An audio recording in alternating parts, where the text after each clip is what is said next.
Hello, my name is Prerna and I live in a city called Pune near Mumbai in India. Last year, I graduated with an honors in international development and conflict resolution from American University in Washington, D.C.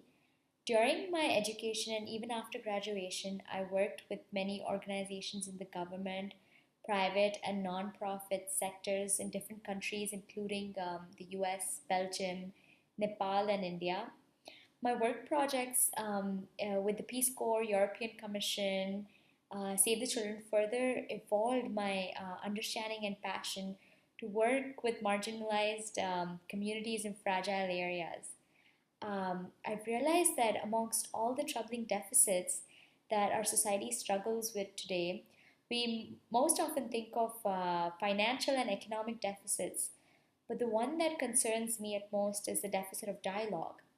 That is, our ability to understand conflicts as they are, to go to the source of what conflicts are about, and to understand the key players and stakeholders involved in the process, and to deal with them at a deeper and foundational level. Sometimes deep rooted hostile relations are not ready for formal negotiations and mediation. And it requires a process of sustained dialogue at the civil society level to create fresh beginnings. And I think that conflict serves as an opportunity to create these fresh beginnings. And often we spend more time focusing on why we should not talk to others rather than finding out how we can talk to them.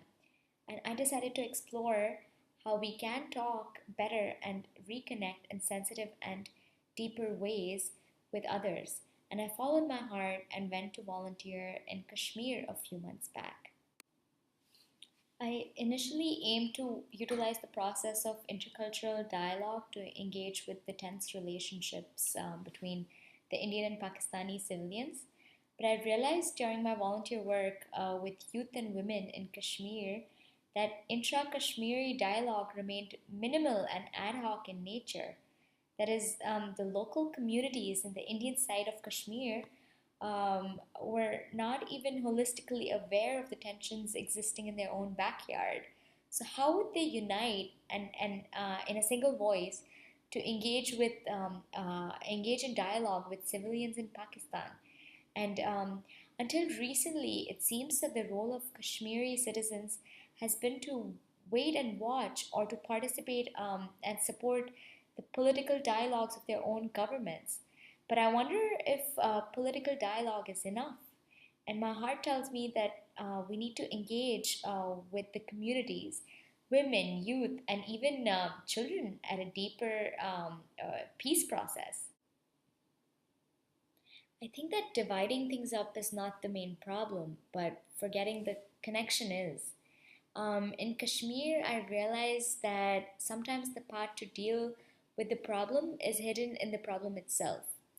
Many of us have started to explore creative avenues such as leadership and problem solving workshops, entrepreneurship activities, and structured dialogues to engage with youth and women in different parts of Kashmir. But the challenging part has been to implement these ideas into action.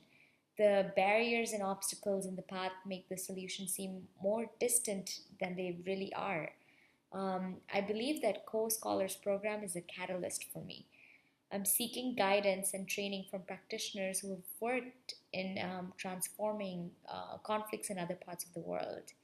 I want to learn new strategies and techniques to strengthen resilience and build new bridges to resolve the historic problems in Kashmir. My vision is to involve the civil society in Kashmir and reconcile Indian Pakistani relations in a new light. I believe that in learning we will teach, and in teaching we will learn from each other. And I'm really looking forward to sharing my experiences and learning from my fellow scholars at Co. We communicate not just with words, but also with silence.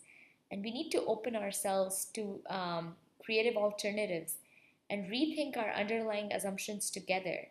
I know that in being surrounded with my fellow scholars at Co, we can create a new basis from which we can think, act, and reach a new understanding, not just with others, but also with ourselves. Thank you.